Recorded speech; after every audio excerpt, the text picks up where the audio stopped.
Hello and welcome to the British and Irish Eagles podcast. I am your host and we are live. We haven't been live in a long time. I'd have to say a little bit of nerves crept in there as I was, about to announce. Normally when we're recording the podcast, it's pretty easy. You just go with the flow. I'm like, oh, hang on, I need to make sure I don't miss a beat here. But I haven't so far. Probably will. Welcome to those of you watching and listening live, and those listening to where you find our podcast or on YouTube. We have a good podcast this week, mainly because we split the podcasts. We decided we didn't want to do the negative losing podcast and roll into the winning podcast last week. So we got all out of our system, or at least probably 75% of it out of our system. And we are ready to look forward to the Eagles game against the Browns this coming Sunday, 6 p.m. UK time, 1 p.m. local time. And boy, do we have a packed up lineup for you.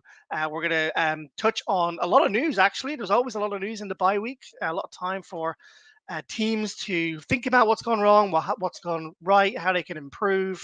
There's been some news on the injury front. There's been some releases. One guy has been released and brought back, and released and brought back, and released and brought back, and released and brought back.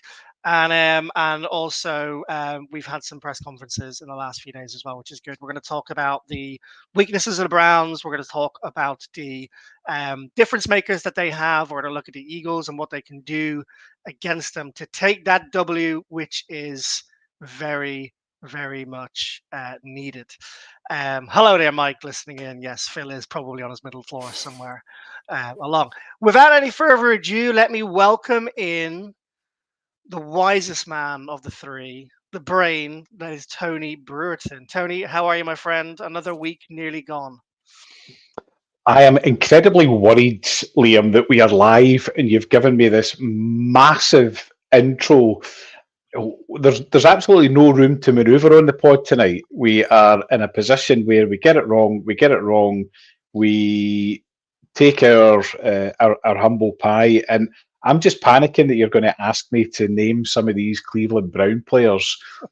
Thankfully, I think we're going to call him Jock, but that's not a slang reference to a Scotsman. I'm just going to laugh at one of you two trying to pronounce his name. But I'm good. It was nice to have a little off week. Sitting on the couch watching some Red Zone on Sunday night, laughing at the 49ers, almost laughing at the Cowboys. And I have to say, getting a bit worried about the Washington Commanders. But we'll no doubt come on to them in the weeks to come. Tonight's about focusing on Sunday's game against the Browns. Absolutely is. And we seem to have a special guest appearance behind me, licking his arse. That is Amos, the fatter of the two ragdolls that are in this house. So, he seems very interested in what we're doing right now. Phil, how are you, sir? Welcome back to the podcast. Are you looking forward to, are you now looking forward to, are you ready to be hurt again, Phil?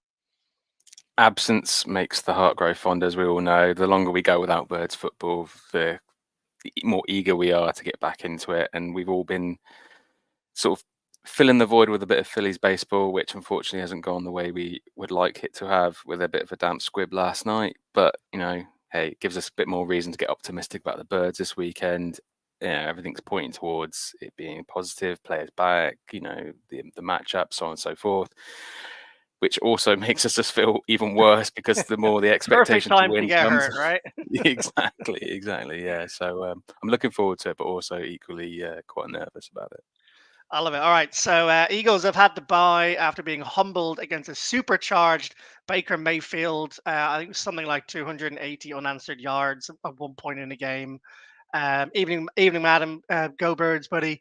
And they've had a lot of time to lick their wounds. They've done a lot of talking. It sounds like Jalen Hurts and Nick Sirianni have been doing a little bit of kumbaya meditation, rubbing each other's backs, some massages. I don't know if that's because they're facing Deshaun Watson this upcoming week, but they've certainly had some time together to get it right. And let's go into some of the news that we've heard over the last week or so. And the best news, I suppose, is on the injury front, right? Lane Johnson, we know what the Eagles' record is without Lane Johnson. It's on the floor, it's in the toilet.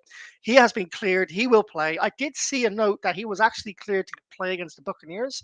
I didn't get time to read into that article as to why he didn't suit up. I don't know if one of you guys have, but he's not the only person back. We also have AJ Brown back. We also have Devontae Smith back. And hopefully we never see Fred Johnson on the field again after giving up 10 pressures last week. Also, news on the injury front, Sidney Brown and Anaya Smith are both back in the practice window. Sidney Brown was speaking to Dave Spadero the other day saying he's ready to go. It was only moments after his 99-yard interception touchdown, pick six last year, that he had that ACL injury. Said he was on the phone to his brother Chase, who's been doing well at running back position this year, and a pouring of emotions flooded out, and he's been thinking about that moment ever since, and he's ready to fly again. So, looking forward to seeing Sydney get back in action as well. Just on that, Phil, glad to see the trio back. We're just putting that loss to the back of our minds now. The Eagles go and play good football now. We just attribute it to that. I mean, that's what should happen, right? That's the excuses that we were using against Tampa Bay, not having Lane, not having AJ or Devontae. But again, it's the whole, the expectation is like, because it seems so obvious that that's what should happen, it also feels like that's exactly what won't happen. But I am definitely excited to see them back. And you're right, I think Lane Johnson was cleared, then kind of not cleared. I think they were like, ooh, they don't want to make a mistake. And I guess given the situation it was against Tampa Bay with everyone else being out and the bye week being the week later, that just probably was someone at the last minute went, wasn't worth it. Maybe we shouldn't do that. And I guess the fact that we've lost, now we've processed the loss, we're all kind of going, right move all day long. We're all sort of kind of going, thank God that they didn't push anyone back before the bye, because now we're coming back healthy. And we've got this solid platform to get really excited about the game this weekend.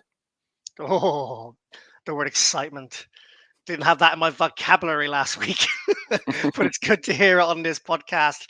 Tony, another news update, and that is Devin White has been released by the Eagles after Howie Roseman invested a whopping $3.5 million at the linebacker position. It was his biggest swing at that position in the offseason. Former first-round pick, former Super Bowl winner. We've seen him play well before.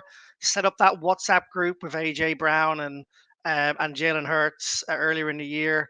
Are you surprised that he's been let go? If injuries go down this year, or are you just saying, sayonara, see you later? It's a really funny one, isn't it? In that we've invested a bit of money in him. And he came in with, certainly he coming in, I had a lot of hope about what he was going to bring, particularly with some of our linebacker play last year. But it would seem that things aren't working out for him. He's had a couple of personal issues, we know that. And of course, with Sidney Brown coming off the pup at the weekend, there is a required space. He's probably looking at his chances to play. He's had a conversation with Howie to say, are you going to, am I going to get a game? Am I not going to get a game? And it would seem that Howie's done the right thing, and he's done the right thing. Good luck to the guy if he wants to go and play football somewhere. He must be pretty shit if he's not getting his game ahead of some of the guys that we've had out the field over the course of the last week. He was also seen celebrating a Bucks play from one of his old teammates last week as well. Could that have been the nail in the coffin as well? You wonder. We spoke last week about Jalen's commentary and Darius Slay being on Micah Parsons' podcast. Sometimes there has to be a scapegoat. You make an example of these types of behaviour. So possibly it is. That's one of these things that I think we'll never know. But if we're getting Sidney Brown back healthy, Jeremiah Trotter takes another step closer to a starting berth. I'm quite happy. I'm quite happy Junior playing the young guys. Yep, I'm quite happy playing the younger guys. And if that means moving on, someone like Devin White that we don't really know what we had until we've lost it, and we're never going to know what we had. So it is what it is. I think we just move on. What do you think happens to that WhatsApp group? You know, I don't think it ever got started. It seems really. to me like it was a bit naff to begin with. Like, oh, we got a little private WhatsApp group, and we're going to be like putting inspirational quotes in there. And I was like, all right, yeah, cool. That sounds Keeping brilliant. each other accountable. Wasn't that some of the words that were used at Yeah, the I'm time? like if either they did or they didn't. I mean, I know. Do we need a WhatsApp group like that? Like keep We each do, other don't we? accountable. Like it's the Well, admin no, group. I know we have one, but inspirational quotes. I mean, there's not many inspirational quotes I see in our little group with Mick. It's normally stuff that we can't repeat on this podcast, to be honest. No, but to be fair to Devin White, he's been a professional the whole way through. Whatever is the truth and what's actually happened, it's just not worked out. He's not come out. He's not been grumpy. He's not been outspoken. And apparently, the Eagles are making it a very there's a mutual agreement with salary cap, so the Yeah. Eagles might not even may even recoup some of the dollars that they spent on getting him in the first place. So it just seems to me all around that they tried. It wasn't going to work. No one's upset. No one's angry. The whole celebration thing. He's come from Tampa. He's got some friends. It's a bit of a nothing story to me, really. Okay, I like it. I like it. I'll tell you what is not a nothing story. What is not a nothing story is, well, one, the story that Mr. Tony Brereton, congratulations on your first article for the British and Irish Eagles, which was launched this week. Really good reviews from everyone.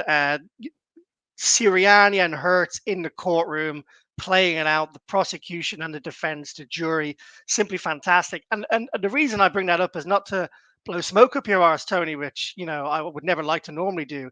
It's actually because we have an update on that, and that is Jalen Hurts in the press conference. For the first, we talked about this, and we've talked about this on multiple occasions throughout the last year, but specifically last week, and we specifically called out that Jalen Hurts has not backed Sirianni publicly in the press conference. We spoke about it for about 10, 15 minutes. It was the one defining factor that made me feel like Sirianni might be out the door. Just going to read you out this little piece from Jalen Hurts' conference.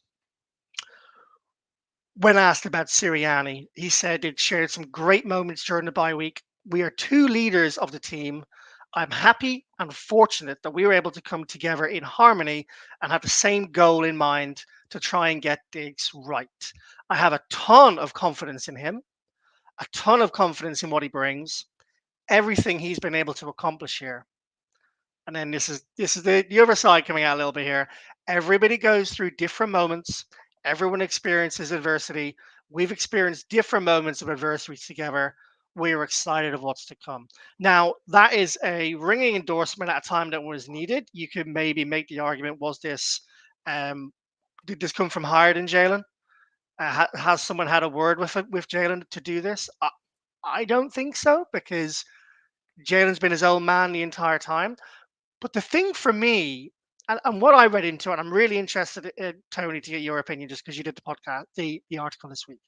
The thing for me was the vibe I got was they'd had conversations, and the way I read it was Nick had agreed to something that Jalen wants to do. It felt to me that it had conversations about different ways of doing things, and Jalen looked excited, like they were going to do something new that they haven't been doing before. That when I watched it, that's what I took away from it, regardless of the words that were said, the body language, the facial expressions, and the words combined. That's what I took from it. But that aside, Tony, thoughts on that? I think it's one of these cases that I doth protest too much. I read the transcribe of what Jalen said, and when you're using narrative like "we are two leaders of the team," I'm happy and fortunate that we're able to come together in harmony. That actually tells me more about a rift in the relationship than it does about them actually being in harmony together. So I just wonder if that's a clue for all of us. And of course, I love my conspiracy theories.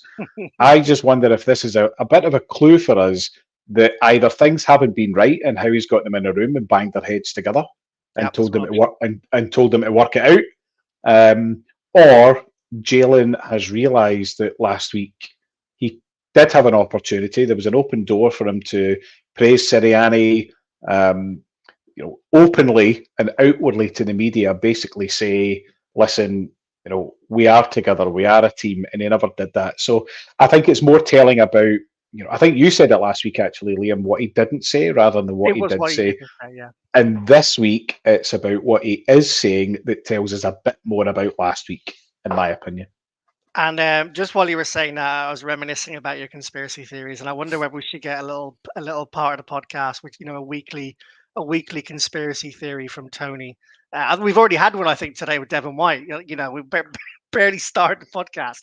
I like that, and let me throw this conspiracy theory back at you, then, Phil. I don't believe this, but I'm going to play devil's advocate for a second. Um, is Hertz now thinking about his future without Sirianni? So 180 flip on what this actually looks like. But in reality, Hertz is thinking, I'm going to have a new coach soon. I need to show this new coach that I'm not just all out for myself. I'm not backing head coaches in the future. I want to show this other side to me because Sirianni is going to be around much longer. I mean, turning 360 up could be. It's a theory. Um, I can see where you're coming from, and I think if you really want to go 360, that's exactly where where you could end up. I think for me, it's a fantastic thing. I love the quote. I think it says all the right things, and it's satisfied a lot of things for me that were nagging behind. And I think Tony's also absolutely right. It does highlight the negative space before it, that Mhm. what was there before, um, and But it's but it better also than had he come out and said the same Jalen Hurts press conference we're used to, not really saying much, a few words here, a few words there. Oh, we have our moments, you know. Where's your tinfoil hat, Liam? Hi, Matt. Welcome to the podcast. Um, it could have been the same again, and then you're going into this week thinking, no matter how good the performance is against the Browns, and no matter how positive it is, you've still got that cloud of the Sirianni Hurts relationship hanging over your tinfoil hat. Um, but with Hurts coming out and saying this, and if they have a good performance this week, that could breathe new fire into the optimism, for Earth, like for the next, all the way for the rest of the season. I mean, yeah. that could pour cold water over the whole thing.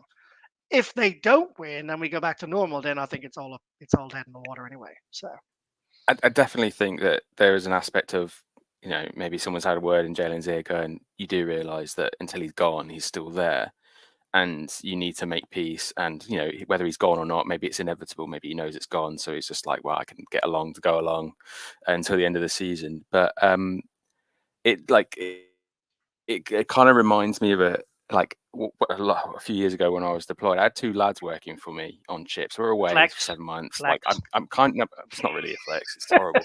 Um, and we're kind of like a family because we're away. Like I'm kind of like I'm their boss and also like looking after them like from their personal life, and everything runs fine 9 times out of 10.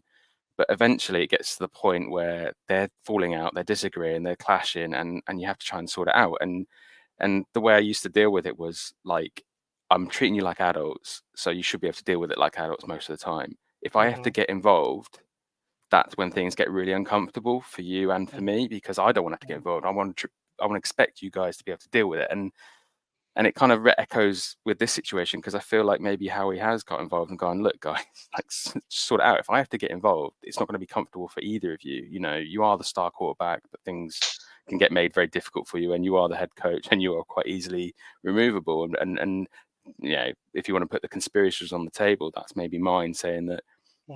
that's why there's a sudden sort of change in direction from at least Hertz, and everything seems suddenly okay just after a week off. Like someone's come in and gone, sort your shit out, lads, otherwise things are going to go really bad. All right, I'm going to end this on a positive note because I do agree. You could look at it from all those angles, but let's look at it as what it is. Jalen Hurts, for the first time, has come back out and he has backed his head coach. He said that he's a ton of respect for him, a ton of confidence for him, and he's really excited about the future. They've clearly aired some things out this week, which can only be good for the Eagles, but they are words, folks. They are words in a press conference. Actions speak louder than words. Maybe Jalen knows Nick's headset mic will be muted on Sunday. My son Ben. Perhaps that is the case. Right, some more news before we get into the preview of the Browns. Cooper DeJean, it has been reported this week, will start at nickel. Reported first by ESPN, and a few different beat writers have now confirmed that will happen. It can't get any worse for Avonte Maddox with what happened in the last few weeks. So seeing Maddox not on the field gives me some hope. And Cooper DeJean, nearly a first round pick, um, delighted to see him be given that opportunity because he's looked great every time he's come out. I did see that, Mick. That was not Jalen Hurts' chat GPT speech, but it could very well have been. And yes, Mike, it's definitely a good omen, regardless of its origin. Completely agree. But Cooper DeJean is back. Is back. Obviously missed a lot of training camp, and is now fit and healthy. He's been coming up to speed. Nickel's not his primary position. He was quoted as saying that he's been learning and asking questions from all of these different positions from day one. He just wants to help the team. I think we're going to enjoy Cooper DeJean being an Eagle for many, many moons to come. Darius Slay, some rumors on the grapevine today that he may be someone that Howie Roseman might trade before the trade deadline. I do want to bring this up as a topic of conversation. Slay seems to be coming up as a topic of conversation for a plethora of different reasons over the last few weeks. Let's hope next week it's because it's a lockdown corner display. But Tony, Slay's 33 years old. I believe he's the oldest. He's the oldest CB1 in the league this year. He's played okay, not spectacular, not terrible. The Eagles have a lot of young guns in the secondary, and obviously Sidney Brown, we talk, is coming back. You've got Ringo, you've got Hugh, you've got DeJean, you've got the pickup, Black Hammer's name now, the one we picked up last year who had the betting scandal. Isaiah Rogers. Isaiah Rogers, thank you, mind blank. Would you be happy with Eagles trading Darius Slay? First question. Second question, what do you think we get for him at this stage as a 33-year-old cornerback? It's an interesting question. You just have to look at the Browns injury list and some of the injury lists across the rest of the NFL, and there are people right across AFC and the NFC who are desperate for starting cornerbacks, starting linebackers, running backs, etc., etc. The injuries this year just seem to have been rife.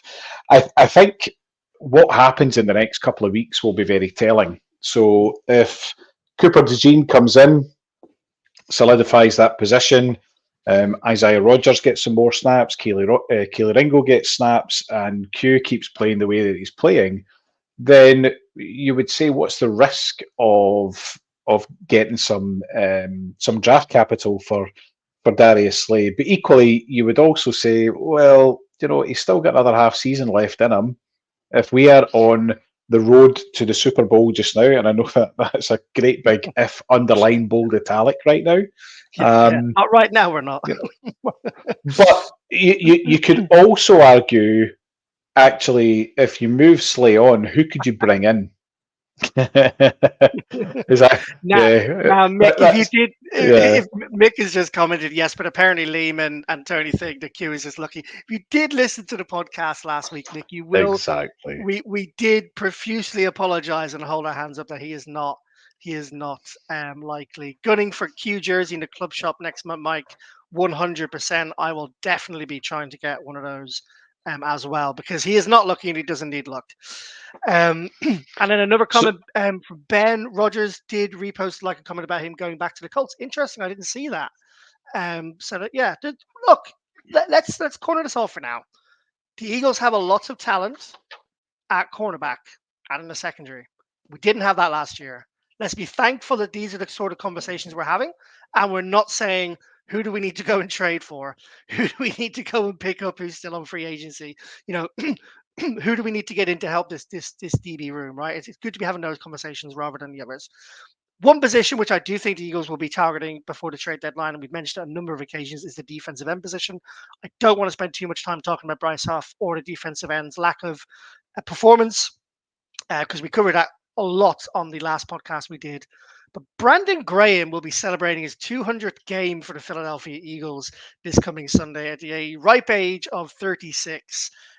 So congratulations, Brandon. Here he is. Tony supporting a signed jersey, as you can see there. Love that, Tony.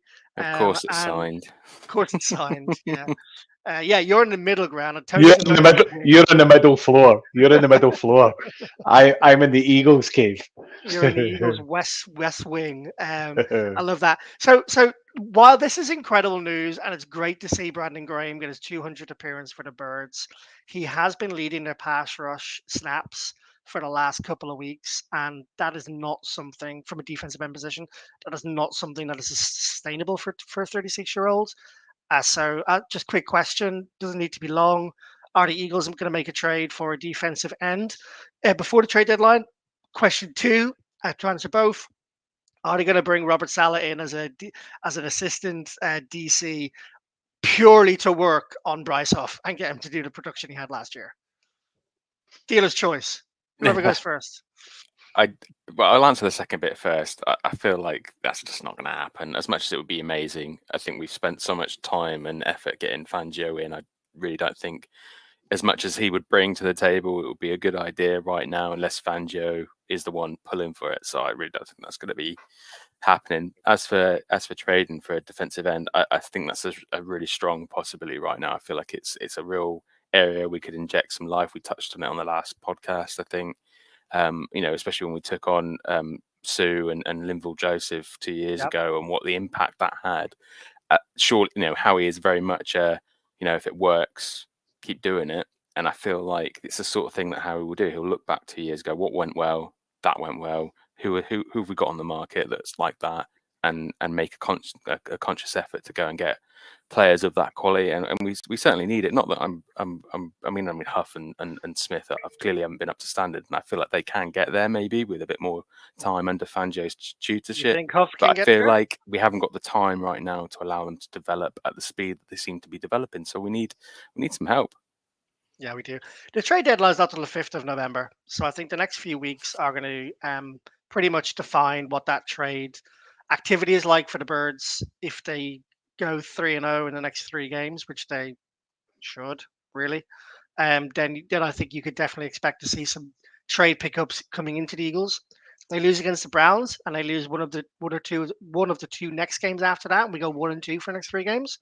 I think you might see the opposite stuff happen. I think Howie will be trading out, and that's when we're going to be. That's Sirianni sacked. That's Vic Fangio maybe not sacked. But that's a whole new change up. The Birds go 1-2 for the next 3 games. For me, that's it for the season. For Sirianni, for the whole shebang. Not because the record will be 3-5, which is still surmountable, but because of the teams that they would have played and the performance of those teams against other teams in the league and the talents that we have on paper.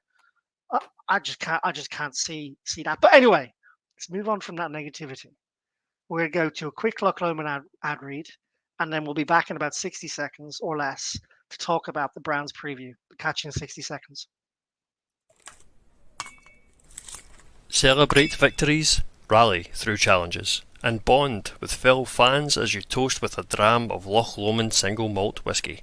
From tailgating gatherings to watch parties at home, Loch Lomond whisky becomes an essential companion, enhancing the moments that make football so extraordinary. It's the perfect accompaniment, from the joy of victory to the bittersweet moments of defeat. Loch Lomond offer a wide range of malts, with their flagship perfectly balanced, and signature expressions Inchmoan and Inchmuren to suit any taste palate. Celebrate greatness on and off the field this season with a perfect balance of Loch Lomond whisky and Eagles football.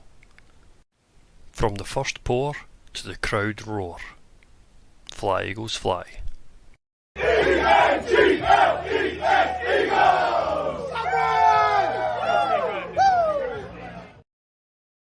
It's nice to hear that Go Birds sung at the end there by myself, like eloquently and with a bit of passion. And you can hear my voice completely the opposite to when I was at we were at the watch along 2 weeks ago when my Go Birds was more like Go Birds. He couldn't hear a word I was saying. All right, just to start off before we get into the preview, we got a question here from Gary Potts. Hi, Gary. Use your schedule, increase confidence, along with more time working at it. Hopefully, we'll see an improvement for the whole defense, similar to how the Dolphins were last year after Week 5. I'd love to see that. I'd love to see that, Gary. And there's nothing to say that can't happen. Teams go into the bye and they get better.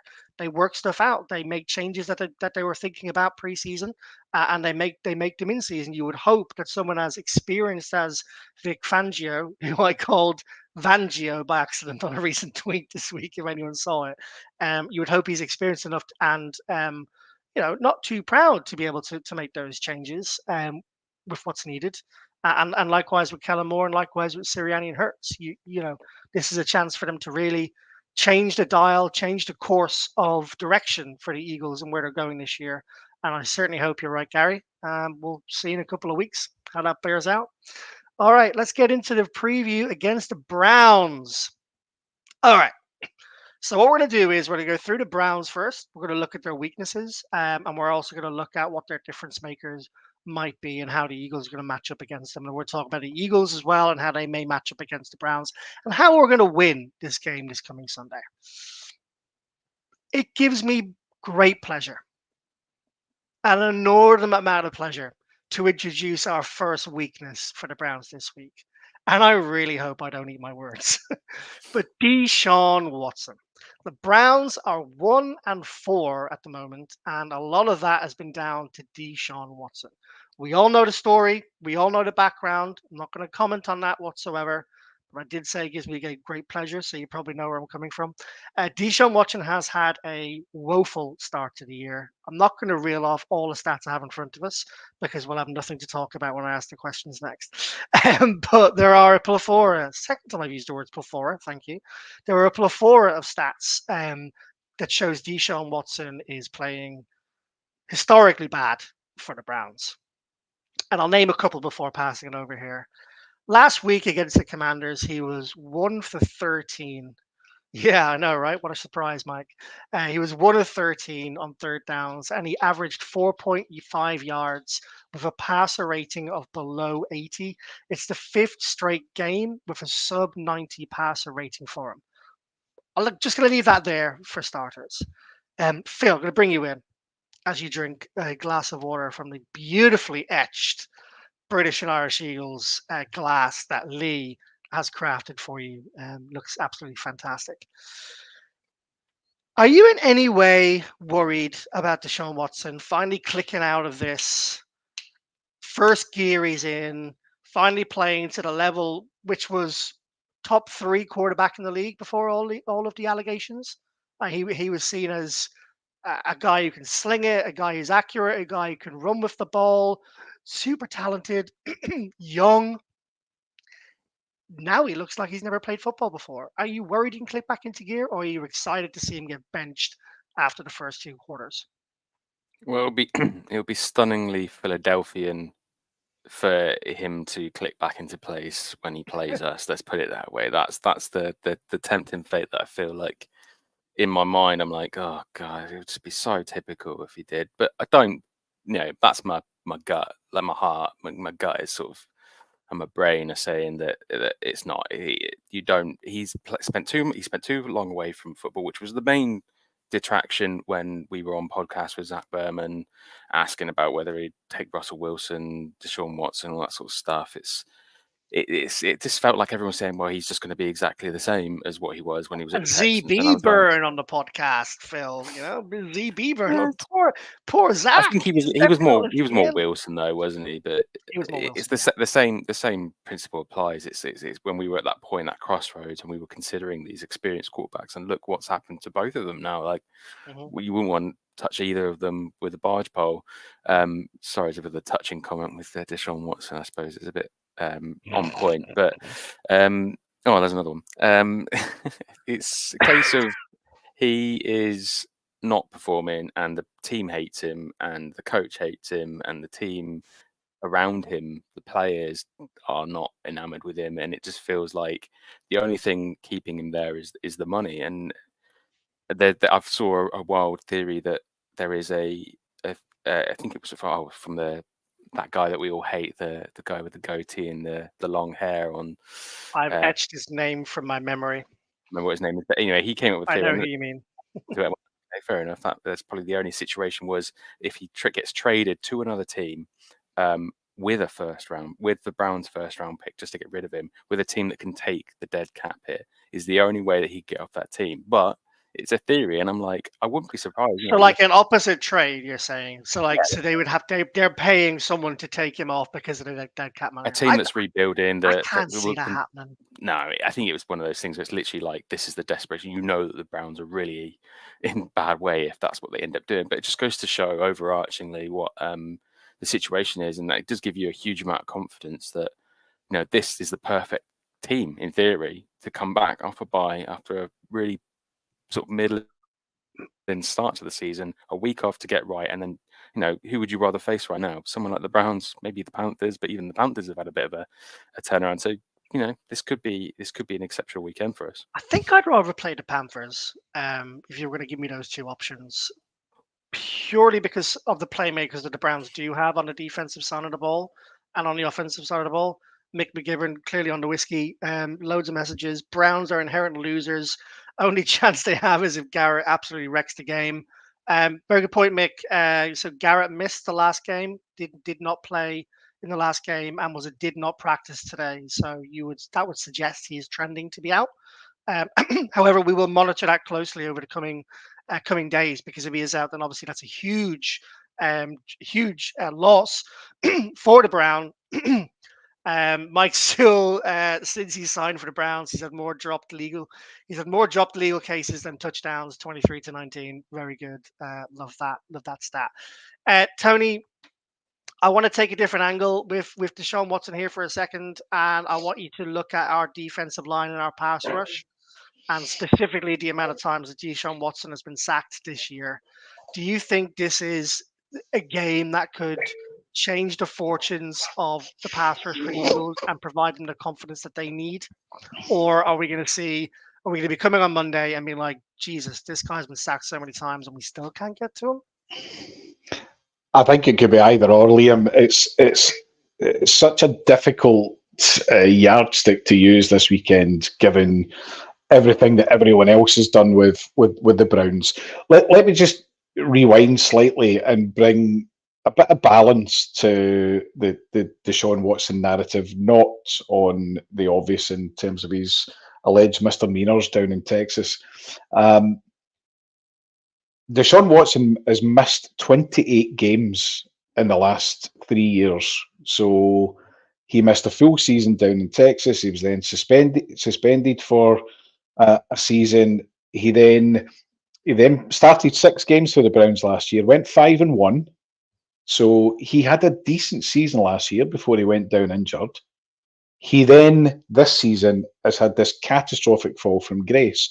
Well, the defense as well, Tony, just on that point, the defense for the Browns last year was so good that the defense were almost winning some of those games. It was lit, but, whilst they say that defences win you championships, defences always don't win you games. You've still got to score points. And, you look at some of the play of Watson last year, and actually it was decent.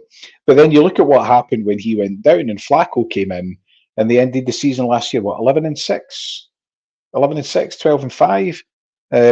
So they were a decent team last year. Yes, absolutely, the defence was lit.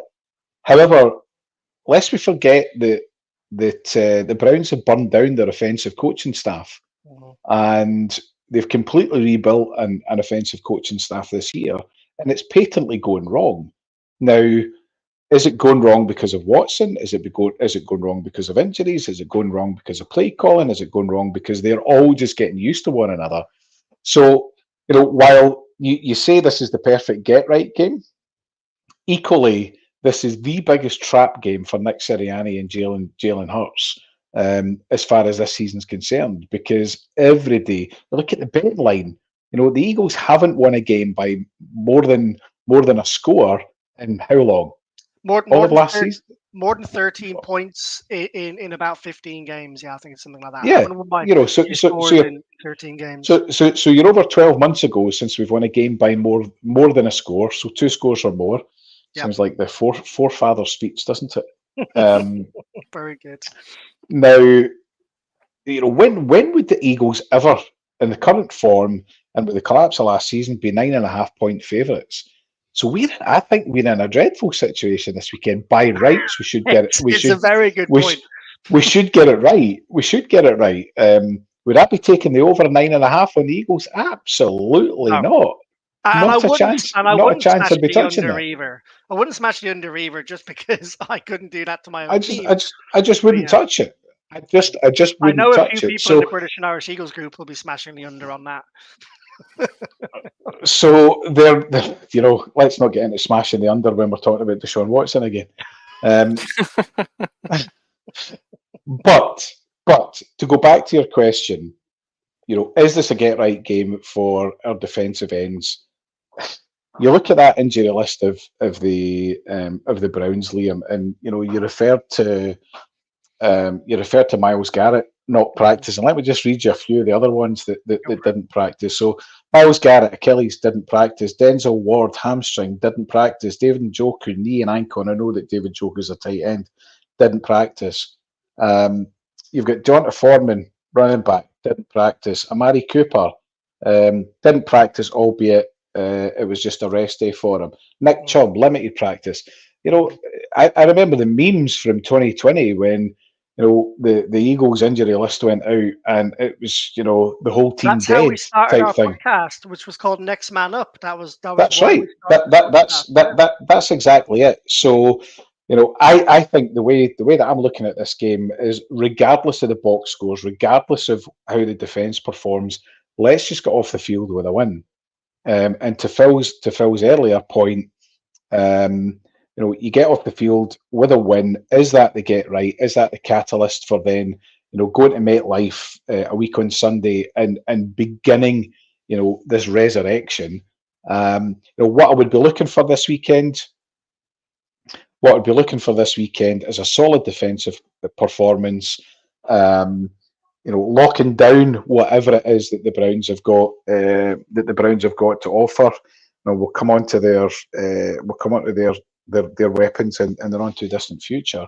But you get off the field with a win, and a win with a degree of panache, and one that we're not actually sitting here next week saying, actually it was a one-score game and it could have gone either way. So I'm not bothered about a plus 9.5 or a minus 9.5, whichever way you look at it. All I want is that win, to get out unscathed, to have no more injuries, and to have something to build on to go into MetLife the week after. I would love that, and I wholeheartedly agree with you. That is the best thing that can happen. Just to touch on the sacks that Deshaun Watson has had this year, he took 7 sacks last week. And the offensive line, which is also in the weakness column here for the Browns against the Birds, even though our pass rush is pretty awful, but their offensive line have given up a league leading 26 sacks through 5 games. Their offensive line is currently ranked in the bottom 3 by PFF. Their injuries have been plentiful, Tony, as you mentioned. They did get starting left tackle Jedrick Willis Jr. back last week, and while he played okay, he still couldn't stop the Commanders getting to Watson 7 times.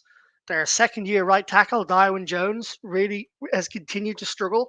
He allowed 6 pressures last week against the Commanders. And I believe Jedrick Willis Jr. is also on the injury report today. I can't remember whether he is limited or he is did not practice, but he is also on there as well. The Browns' offensive line and Deshaun Watson is the biggest weakness combined for the Browns going into this game against the Eagles on Sunday. Phil, at the start of the year, when we looked at the Browns, you could make a case for their offense looking pretty potent, despite what we've just said. Historically, their offensive line have been pretty good. There's, as I mentioned, Daiwan Jones is a second-year right tackle. You would expect an improvement from that player. You look at their wide receiver core in Amari Cooper, Jerry Jeudy, and David Njoku. While he's a tight end, he's one of the better pass catching tight ends in the league, and he can certainly win a game for you. But they've underperformed so far this year. Now, obviously, the offensive line and Deshaun Watson have a lot to do with that. Are you concerned at all about this receiving core this coming Sunday, given the talent they clearly have and have shown in the past? Do you think that should be a worry for the Eagles? Not while Watson's at quarterback. I think a lot of those stats came in with Flacco last year. Predominantly, Cooper's had a bit of a resurgence once, excuse me, Watson went down last year. And it doesn't really. I mean, this is not just because they're facing the Eagles this weekend, but a lot of my fantasy teams where I've got Cooper in. I'm happy dropping him for players that projected to get lesser points, because I just generally think that he gets a certain level of, like, Cooper is Cooper, but whilst Watson's thrown to him, it is like playing with one leg, to an extent, and I feel like Njoku's come back a little bit from an injury as well. He's only played 2 games this year. He's got 50, Yeah, so 50 odd yards, and he's clearly still injured. He didn't practice today, so. and Jerry Jeudy, we know, had struggles in Denver and has sort of tried to come to Cleveland for a bit of a rejuvenation, but it's probably the worst place you want a rejuvenation right now. So on paper and everything else, I feel like I'm not worried. But as we know, it only takes one hot game to sort of get you to turn your fortunes around. So you just got to be wary of them. The worst thing the Eagles can really do, and it's probably going to be my keys to victory, is just don't underestimate the Browns. Just expect them to be what they are on paper, and if they're not, great. I think that's a great take. Don't underestimate the Browns. Expect them to be what they are on paper, and don't make any mistakes. Don't get cocky. Talking about cocky, I'm not going to talk about this in much detail, but the Phillies, I've just found over the last month, the media hype around them, the way the players were talking about this World Series they were going to win, they got complacent, they got cocky, and they got found out by a team on form. And I just don't want that to happen to the Birds. They're not in a place where they should feel cocky at the moment, but if they do, temper your expectations. Want to talk about the defense a little bit before we get into our predictions to round out, before we talk about the Eagles and our predictions to round out the podcast. So they had 3 sacks against Washington last week. They did get to the quarterback despite Myles Garrett not being around. And also, they have one of the most disruptive linebackers in the league, which I know Mick McGibbon will love to hear us talk about. Jeremiah Owusu-Koramoah. Damn it, I definitely messed that up. I only did it because you wanted me to do it, Tony. Right? You baited me into that one earlier. I'm the only one who can pronounce names on this podcast, I swear. Jeremiah Owusu-Koramoah. Koramoah. I missed the more of it. All right, sorry. Jock, as he's affectionately known in Scotland. One of the best linebackers in the league. He already has 40 tackles on the year, 1 sack, 1 interception. That sack and an interception were both last week against Commanders. Even though they lost, he had a great game and is certainly someone the Eagles will need to look out for. Certainly someone that Hurts is going to need to be wary of. Certainly something that Barkley's going to need to be aware of. And certainly something they have to be aware of coming into the game. The secondary was very good last year. They're okay this year. They fell off a little bit. They conceded some big plays last week to Jaden Daniels, 60-yarder, 40-yarder, and 30-plus yarder. And Denzel Ward is the pick of the bunch there, currently ranked 17th best cornerback in the league by PFF. So look, the defense is good, but I want to touch on the Eagles, and I want to touch on how the Birds can win this game before we get into our predictions. And I'm not going to say any more on this. I'm going to ask you for both of your opinions on where you think this game is won by the Eagles. And Tony Burton, as the brain of this trio, tell us what's going to happen, my friend. Okay, so looking at data, Liam, you mentioned earlier on that we have not scored a point in the first quarter of the last 7 games. So for me, we have to be prepared and we need to start quickly in this game. And I'm almost in the position, in fact, I'll have a wee look at the lines and the bookmakers in Las Vegas in the next few days. But I'm almost in a position to say whoever scores the most points in the first quarter of this game wins the game. I don't think we are playing well from behind. And I would even change it up to the extent that, we have a tendency, if we win the toss, we'll defer. If we win the toss on Sunday, I would take the ball. I would definitely take the ball, get some points on the board. The last thing that we want is, an underperforming defence continuing to underperform, and we go behind on the points board. That's when Jalen begins to try and play hero ball. That's when the rash calls potentially come from Sirianni into Kellen Moore's ears. So take the ball, get some points on the board, correct what's been going wrong. Mick's made the point. We've had 2 weeks to prepare. Sirianni doesn't have them ready to beat a floundering and injured, beat up Browns team who have been run over all over last week by the New York Giants. By the Commanders. Then we're in a bad way. Take the ball, get points on the board, and play from the front for a change. That's how we win the game. Yeah, I love that. And just looking at some of the messages that came in on the chat, Phil, I appreciate you not flying them in because I was stumbling over a couple of them as you were. But Mike saw blind optimism, birds by 18. Love that. Mick, again, Eagles have had 2 weeks to prepare. If Sirianni doesn't have them ready for the Browns at home, it's over. I could not agree more, Mick. Despite my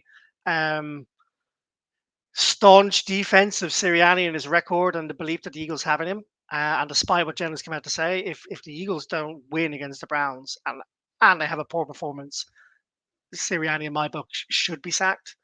Ryan, do we take dynasty questions? We do. Let's have it.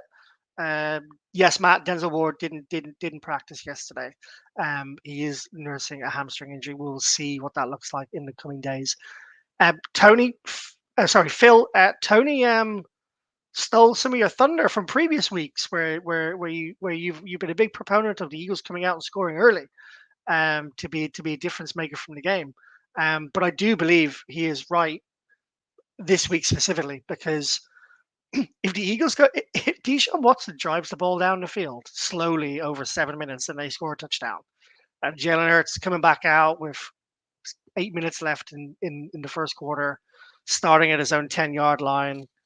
The first play is a dud, say it's a rushing play called for no yards. What are you doing to me, Liam? I could just see a scenario where Hurts then, as we've seen recently, throws a deep ball, picked off, whatever, and then we're just back into hell again. Sorry. What do you think the Eagles need to do to win this game against the Browns? What is the key for you? I just got to get over my PTSD episode there. Like, it's just bringing me back to reality with a heavy thump. Like, that's exactly what happened. We build ourselves up over the course of the week, but this case 2 weeks. We're talking at the Eagles by 18. We're talking about this, that, the other. The Browns are trash. The Eagles are going to be coming out, and then the first drive happens, and it's just completely the opposite. And we're just like, oh my god! And then for the next 3 hours, we're just crying or shouting at each other, arguing about optimism versus pessimism, and I'm just banishing all that from my mind. I'm not thinking about that because, Liam, that was a horrible thing to do. Let's stay positive here because there's a lot riding on it. There's no getting away from that. Like, the Eagles have got a huge amount of pressure coming into this game. This game is going to be the litmus test for the rest of the season, as far as Eagles fans and the media are going to be concerned. You've had an extra week. You're coming into a team that you should easily beat. So anything less than a victory is going to be met with severe retribution and attack verbally, online, everywhere. So there's a huge amount of pressure, but I think Tony's absolutely right. The best way to fight that is to come out and, like, ram it down their throats, as I used to say over previous seasons. Just come out and just don't stop until you are out of sight, because even if they score on the first drive, even if they start well, we've seen against the Cardinals last year, we all thought it was going to be a walk in the park, and look how that ended up. The 30 unanswered third quarter points and we ended up losing that game Oh, in really Jesus. excruciating Talk, circumstances. talk about PTSD. Don't do that to me. So I think what Amos and Cosmo heard from that was the Eagles need to come out purring on offense. Sorry. It's better than a Watson pun anyway, because I know Ben's getting a bit fed up of those. Good stuff. Alrighty. Right, folks. Let us get to. Actually, I'm going to do something that you're not expecting. So, every week we have 2 awards that we give out, Phil. What are those 2 awards? The Loch Lomond Play of the Week The downright sexy. and the Damn Right Sexy. I'm going to ask you both to give me who you think your Damn Right Sexy is in advance of the Damn Right Sexy happening. So, to give you some time to think about it, I'm going to go with my Damn Right Sexy. I think Jalen Hurts is going to be the Damn Right Sexy this coming week. I think Jalen Hurts, I can see Tony was going to say him because he just called me a bastard. I think Jalen Hurts is going to be the Damn Right Sexy this week. I think he's going to come out and I think he's going to ball. I think there's going to be more throws thrown over the middle of the field. I think he's going to his short passing game is going to be good, and I think he's going to connect on some bombs. You look at what happened to the secondary and the long passing plays that the Commanders were able to put out last week. I think Jalen Hurts is going to take advantage of that. He's going to have Devontae Smith back. He's going to have AJ Brown back. And I think it's going to be a damn right sexy performance for Jalen Hurts next week. Phil, I'll come to you while Tony tries desperately to think of someone else. Well, for also guys that are watching in, please enter your damn right sexies that you think are going to be in the comments box. I'd love to see what you guys think. But from my perspective, for a second, I was half tempted to go for Sirianni just because I'm willing it into an existence that they've sorted out. He's going to have a masterful game for some reason. It's all going to come up roses and he's going to be back on top of the mountain. But I felt that was just too far, too much, and too Phil for one evening. I think the damn right sexy is just going to be AJ Brown, just pure and simple, because I feel like he's been itching to get back on the field now for 3-4 weeks. He is our absolute grenade on offense, and it just, we needed him so badly. I mean, like, Smith can hold the fort while AJ Brown's gone, but whilst they're both gone, it was absolutely devoid, and we've got them both back. So I'd be happy if it's Devontae Smith, but I feel like AJ Brown's going to be coming back in, going, AJ Brown against the Browns. I guess poetic serendipitousness or whatever it's called. It's going to be AJ Brown for me. I love that. AJ Brown back with a bang. Matt Mills, to quote Tony, bastard. Mike Sewell, Saquon Barkley, 200 yards. I would love to see that. All right, gentlemen. Let us get your game predictions for this coming weekend. Amos has the Birds winning by 24 points and some catnip. What about you, Tony? I'm at a place where I've already said that I would never back the Eagles at the moment to cover a spread of -9.5. So the head's telling me be conservative. We are going to get the win. The want would be it is a convincing win. Might not be in points, but it's a convincing win, and one that we can come on and discuss all the positives this time next week. However, the heart is saying we're going to win by 3 scores, and the biggest challenge that Phil and I are going to have next week is pulling you down off the ceiling from the Eagles going to the Super Bowl. The other thing that so in my downright sexy, which you rudely didn't come back to me and ask, I'm sorry. I would have said Jalen Hurts, then I would have said AJ Brown. So Matt, you're absolutely right. Phil, you're a bastard as well. But actually, my current downright sexy is Ben. I do not know why Ben has been banned and his comments been removed from the chat. He's come back, all is forgiven. You didn't say anything. You didn't say anything that I thought was offensive. Sorry, mate.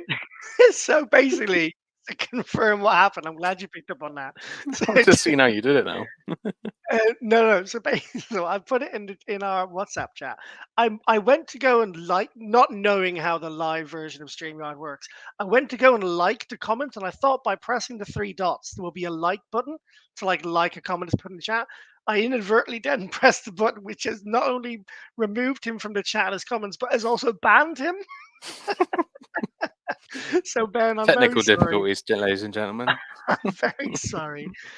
Ben has WhatsApped me back saying, "I'm in a timeout?" ? Have you been speaking to my wife? Very good. Well done, Ben. Well, quite funnily, Liam, the viewers jumped up by another 20. So there must have been something that's gone out to say that people are getting banned on our live stream. Brilliant. Come back, Ben. Always forgiven, mate. Love it. Love it. So, Phil, Score prediction? please, sir. Yeah, I'm echoing Tony's optimism. I feel like we've got to be positive on this occasion. What else can we be? It feels like before the Phillies went into their last baseball game, there's nothing but optimism. You can't help but hope that something good happens. So I'm going to keep carrying on that kind of optimism. It could be an absolute phenomenal game based on everything that's on paper and the struggles of the Browns, and it's just all dependent on if the Eagles come back strongly. I think, assuming that they do, AJ Brown, Devontae Smith, Saquon Barkley, Dallas Goedert, Lane Johnson, all these people back, and Jalen Hurts is happy again. We say that every week, Phil. We say that. It's gonna be it could even be a 4-score game, but I'm gonna go 35 to 12.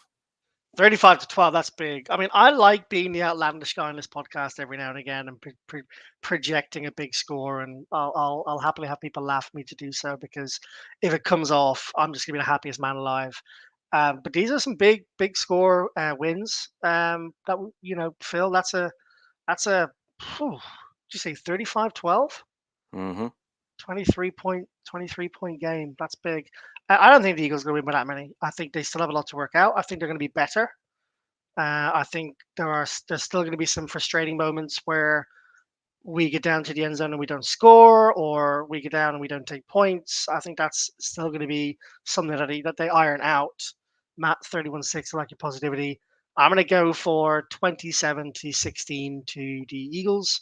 And I'm gonna take that and run to the bank, because, as Tony mentioned earlier, we just need to get out of this with a win, and move on to the next game. As long as we see some improvements, and if they've worked some of the stuff out they needed to work out, I think I'll be happy. I think Tony will be happy. I think you, Phil, will be happy as well.